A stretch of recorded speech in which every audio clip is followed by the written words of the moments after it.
దావీదు ఒక పాఠం నేర్పిస్తాడు. ఏంటో తెలుసా? నేను ఎక్కడికి వెళ్ళి పని చేయాల్సి వచ్చినా, ఎవరి దగ్గర పని చేయాల్సి వచ్చినా, ఆ వ్యక్తి ఎలాంటి వ్యక్తి అయినా నాకు దేవుడు తోడుగా ఉన్నాడు గనుక, నాకు దేవుడు తోడుగా ఉన్నాడు గనుక, దయ్యం పట్టిన వాడు కూడా నేను వెళ్ళానంటే, నాతో పాటు నా దేవుడు వచ్చాడు అంటే, దయ్యం పట్టిన వాడు కూడా కామ్ అయిపోతాడు అనే నమ్మకంతో వెళ్ళాడండి. ఈ పాట మనం అందరం నేర్చుకుంటే బాగుంటుంది. అనేక సందర్భాల్లో కష్టపడి పనిచేయడానికి బదులుగా సాకులు చెప్తున్నాం మనం. ఇచ్చిన పని చేయడానికి బదులుగా కారణాలు చూపిస్తున్నాం పని చేయకుండా. ఎందుకు నువ్వు ఉన్నావో? దావీదుకు ఏ పని ఇచ్చారో తెలుసా మీకు? దయ్యం పట్టిన వాడి దగ్గర పని ఇచ్చారండి. వెళ్ళి చేయమని చెప్పి అన్నారండి. అయినా సరే తను వెళ్ళాడండి. దయ్యం పట్టినటువంటి వ్యక్తి దగ్గరకు వెళ్ళాడండి. విపరీతమైనటువంటి ధోరణి కలిగిన మనిషి దగ్గరకు వెళ్ళాడండి. కాసేపు నవ్వుతాడు, కాసేపు ప్రేమగా మాట్లాడతాడు, ఆ తర్వాత మళ్ళీ బలం తీసుకుంటాడు. భయంకరమైనటువంటి మనిషి దగ్గరకు వెళ్ళి వాయిద్యం వాయించాడు. ఏం జరిగిందో బైబిల్లో మనం చూస్తున్నాం. 23వ వచనము, దేవుని యొద్ద నుండి దురాత్మ వచ్చి అనగా, దేవుడు సౌలును విడిచిపెట్టేశాడు. సౌలు జీవితాన్ని నాశనం చేయడానికి కాసుకొని కూర్చున్న దురాత్మ వచ్చింది.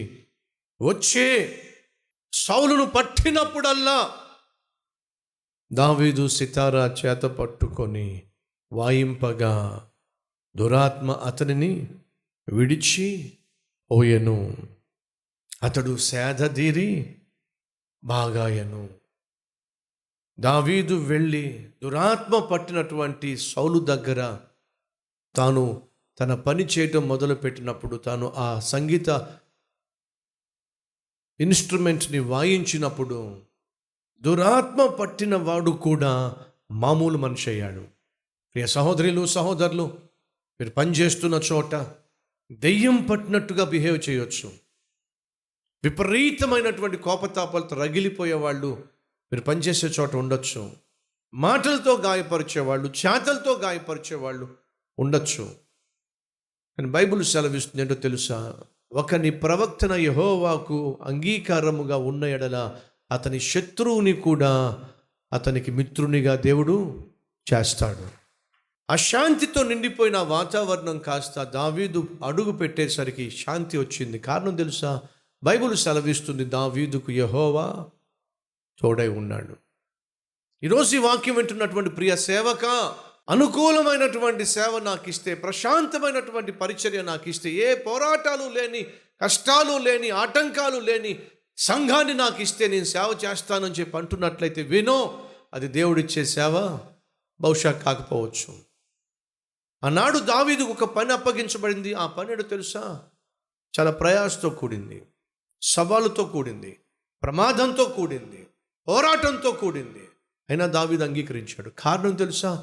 నాకు యెహోవా తోడుగా ఉన్నాడు. యెహోవా నాకు తోడుగా ఉన్నాడు కాబట్టి నేను చేసే ఈ పనిలో, ఈ ప్రక్రియలో, ఈ పరిచర్యలో ప్రమాదం వచ్చినా సరే దేవుడు నన్ను కాపాడుతాడో అనే నమ్మకము దావీదుకుంది. చూద్దాం రండి, 18వ అధ్యాయము 10వ వచనము. మరునాడు దేవుని యొద్ద నుండి దురాత్మ సౌలు మీదకి బలముగా వచ్చినందున అతడు ఇంటిలో ప్రవచించుచూ ఉండగా అంటే మీరు ప్రవచనం అనుకోకండి, దాని అర్థం కింద చూడండి. కావాలంటే ఏముంది?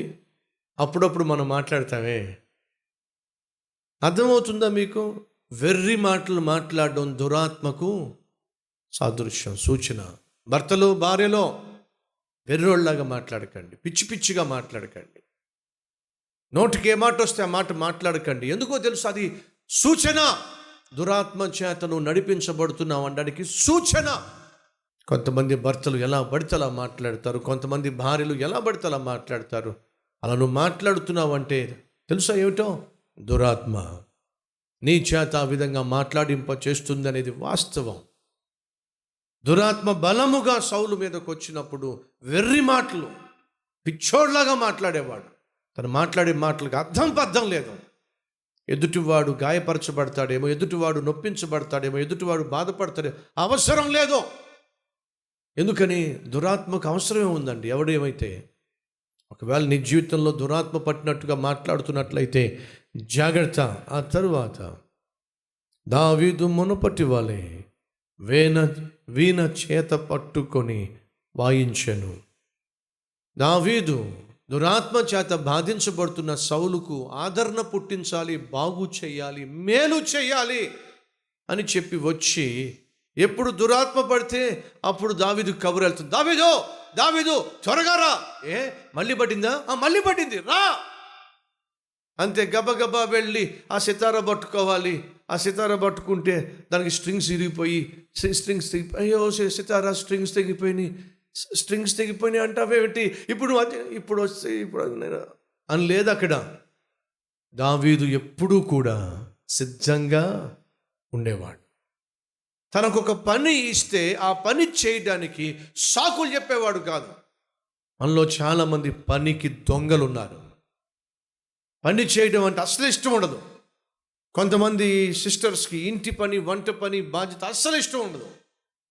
కొంతమంది భర్తలకు ఉద్యోగం చేయడం, కష్టపడి పనిచేసి కుటుంబాన్ని పోషించడం అస్సలు ఇష్టం ఉండదు.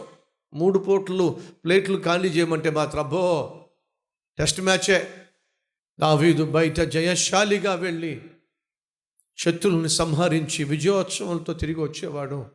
కానీ సౌలు ఇంటికి వచ్చేసరికి మళ్ళీ సాధారణమైన పనివాడిగా సితారా వాయించేవాడు. మళ్ళీ వెళ్ళి గొర్రెలను మేపుకునేవాడు. పిలుపు వస్తే మళ్ళీ వచ్చి పోరాటాలు చేసేవాడు.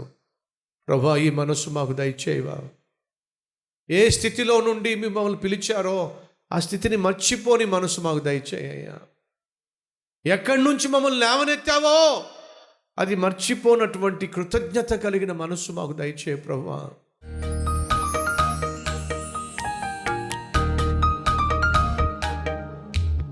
మహాపరిశుద్ధుడు అయిన ప్రేమ కలిగిన తండ్రి, దావీదుకు ఒక పిలుపు వచ్చింది.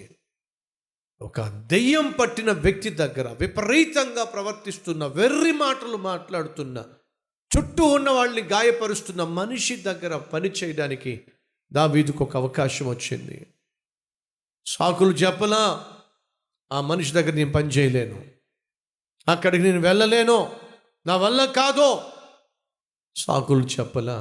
తండ్రి, నీవు తోడుగా దావీదుకున్నావు గనుక ప్రమాదకరంగా తోచినప్పటికీ కూడా అక్కడికే వెళ్ళి ఇచ్చిన పనంతటిని చక్కబెట్టుకున్నాడు దావీదు. కాబట్టే అక్కడి నుంచి సైనికుడయ్యాడు, ఆయుధములను మోసేవాడయ్యాడు, సైన్యానికి అధిపతి అయ్యాడు. ఆ తర్వాత మహారాజుగా హెచ్చించబడ్డాడు. నాయనా, ఇట్టి ఆత్మీయత మాకు దయచేయ తండ్రి, ఇట్టి తగ్గింపు తత్వం మాకు దయచేయ ప్రభువా. ఫిలిష్తీయులను సంహరించి కూడా వచ్చి మరలా సౌలు ఎదుట ఆ వీణ పట్టుకొని కింద కూర్చొని తన పని తాను చేసుకున్నాడు. బయట యుద్ధశాలి, బయట మహావీరుడు, కానీ ఇంట్లోకి వస్తే మాత్రం దీనుడు. ఈ మనస్సు మాకు దయచేయండి ఆయన. యేసు నామం పేరట వేడుకుంటున్నాం తండ్రి, ఆమేన్.